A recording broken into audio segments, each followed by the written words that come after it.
मैं काम से घर वापस आ रहा था कि मेरे फ़ोन की घंटी बजी। हेलो कहने के बाद मेरी बहन ने मुझे बताया कि मैं अपने वालिद के घर के किरायादार से बात करूं और किराए में तौसिया के बारे में गुफ्तगू करूं।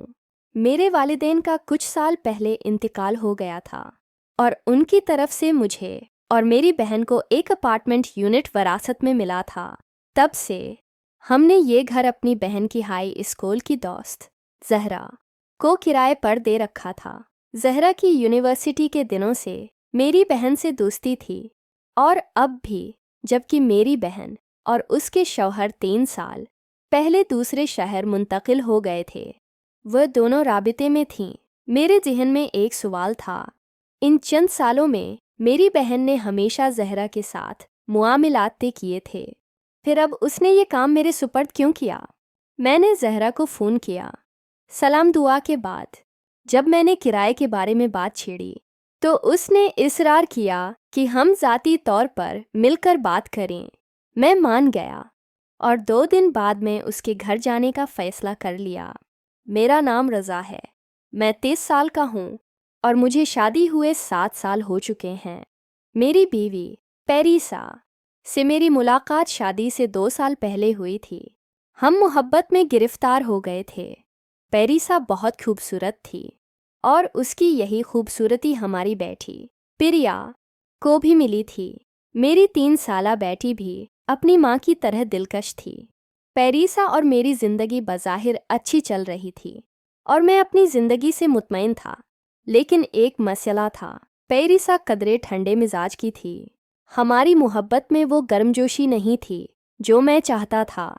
ऐसा नहीं कि मैं बहुत जज्बाती हूँ, लेकिन मैंने महसूस किया कि हमारे रिश्ते में मज़ीद गर्मजोशी होनी चाहिए। ये मसला हमारी बेटी के पैदा होने के बाद भी कायम रहा, लेकिन उसने मेरी ज़िंदगी को थका नहीं दिया और ना ही पेरिसा में मेरी दिलचस्पी कम हुई। हमल के बाद मेरी बहन की तकलीद में पेरिसा ने मेरे मुखालफत के बावजूद अपने जिस्म का मुजस्समा बनवाया। वो वाकई खूबसूरत थी और उसकी दिलकशी में कोई कमी नहीं आई थी। वो प्यार में हमेशा की तरह सर्द, माहर थी और उसे ज़्यादा अहमियत नहीं देती थी। उसके बावजूद मैं उससे बहुत प्यार करता था। मैंने कभी उसे धोखा देने के बारे में नहीं सोचा, लेकिन मुझे ऐसा लगता था जैसे मैं एक शिकारी हूँ और शिकार मेरे सामने है, लेकिन उसे पकड़ने की इजाज़त नहीं। दिन आया और मैं जहरा के घर पहुँच गया। जब मैंने जहरा को फ़ोन किया तो उसने माज़रियत की और कहा कि वो कुछ देर लेट हो जाएगी, चूँकि घर में कोई नहीं था, इसलिए उसने मुझे इंतज़ार करने को कहा। आधा घंटा गुजर गया और बिलआखिर जहरा अपने 3 साला बेटे को गोद में लिए वहाँ पहुँची। उसने मुझे घर में बुलाया। हम अंदर दाखिल हुए और जहरा ने मुझे सोफे पर बैठने को कहा। मैं पिछले चंद सालों की यादों में खो गया, जब मेरे वालिदैन जिंदा थे और हम इस घर में अक्सर आते जाते थे। जहरा की आवाज़ ने मुझे हाल में वापस लाया। जहरा ने तंग ऑफिस पैंट्स एंड कोट्स पहन रखी थी, जो जाहिर करता था कि वो काम से वापस आई थी। वो मेरी बहन जैसी लग रही थी, हालांकि वो मुझसे 4 साल छोटी थी। मैंने उसे काफ़ी अरसे से नहीं देखा था। आखिरी बार मैंने उसे अपनी बहन की शादी पर देखा था, जब वो अपने मंगेतर के साथ आई थी। उसका चेहरा आम था और उसके कद में कोई ख़ास तब्दीली नहीं आई थी, लेकिन उसका चेहरा पहले से कुछ ज़्यादा थका हुआ लग रहा था। जहरा ने मुझे फल पेश किए। थोड़ी देर की रस्मी बातचीत के बाद उसने मुझसे पूछा, पेरिसा कैसी है? मैंने शुक्रिया अदा किया और जब मैंने उसके शौहर के बारे में पूछा तो उसका चेहरा बदल गया। रज़ा, सच पूछें तो मैंने आपको ज़ाती तौर पर आने को कहा था, क्योंकि मैं चाहती हूँ कि यह बात सिर्फ हमारे दरमियान रहे। महसिन, मेरा शौहर, 1 साल पहले मुझे और हमारे बेटे को छोड़कर चला गया। क्या मानी? वो कहाँ गया? 1 साल पहले उसने कहा कि वे अपने दोस्त के साथ तुर्की जा रहा है ताकि कपड़े खरीदे, लेकिन 1 महीने बाद उसने ऐलान किया कि वो जर्मनी पहुंच गया है और वहां पनाह गुज़ीन बनना चाहता है। उसने मेरे और हमारे बेटे के बारे में बालकुल नहीं सोचा। जहरा का गुस्सा उभर आया और वो जज्बाती हो गई। 1 साल से मैं अपने वालिद के साथ रह रही हूँ। मैं अंदर ही अंदर टूट रही हूँ। मेरे पास कोई नहीं है और करने को कुछ नहीं है।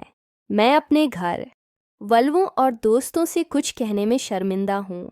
1 साल से मैं सिर्फ जिंदगी गुजारने के अखराजात अदा करने के लिए एक तरफ से दूसरी तरफ भाग रही हूँ।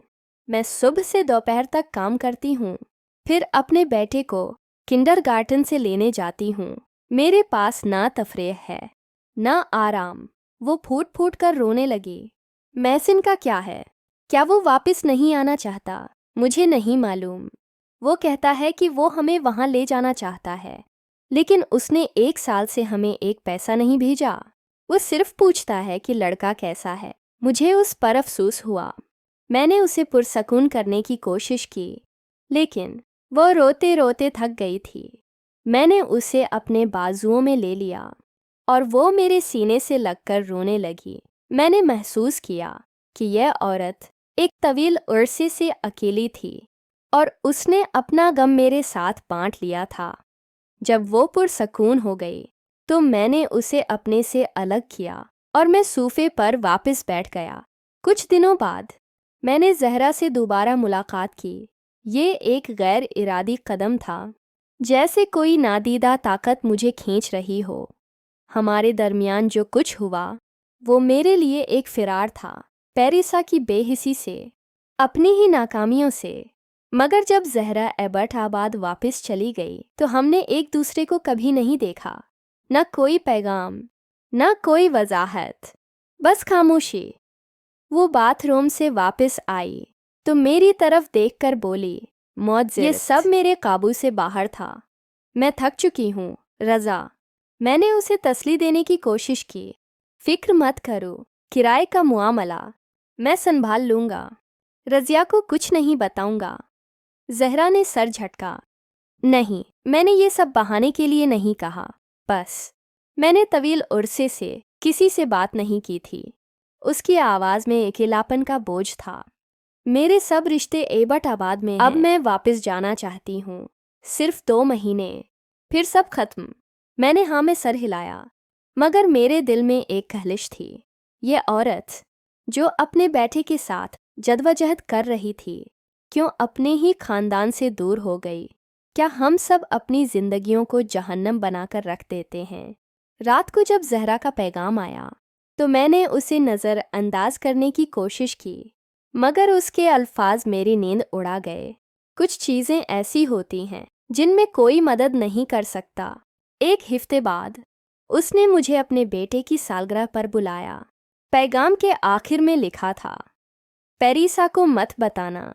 यह जुमला मेरे लिए एक इशारा था, या शायद एक आजमाइश। सालगिरह की तकरीब में मैंने जहरा के बेटे को कंट्रोल कार दी। वो खुशी से सच्छल पड़ा। जहरा ने हल्की नीली टी-शर्ट पहन रखी थी और उसका मुस्कुराहट मसनूई लग रही थी। खाने के बाद जब उसने बेटे को सुलाने के लिए उठाया तो मेरा दिल धड़क रहा था।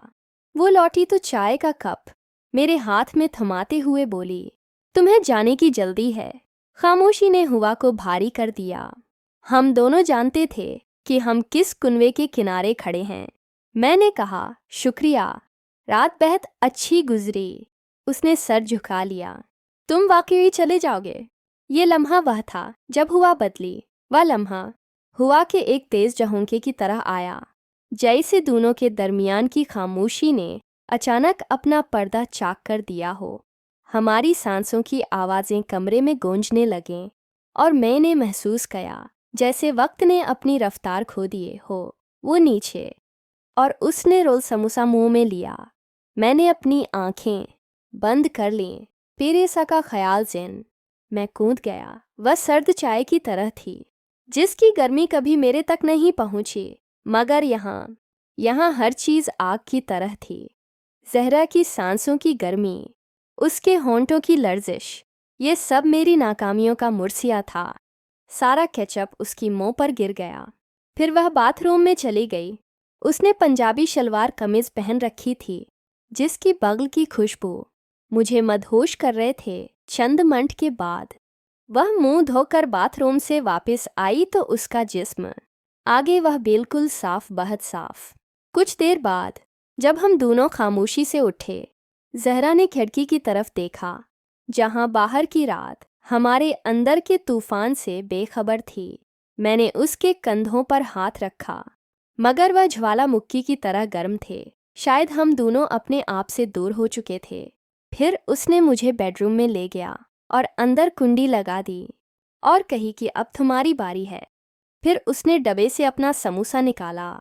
शायद सालों से वह डब्बे में बंद थी। तो फिर मैंने समोसे का इस्तेमाल करना शुरू कर दिया। घंटों बाद उसने कही, शुक्रिया रिजा जान, मगर उसकी आवाज़ में एक खोखलापन था।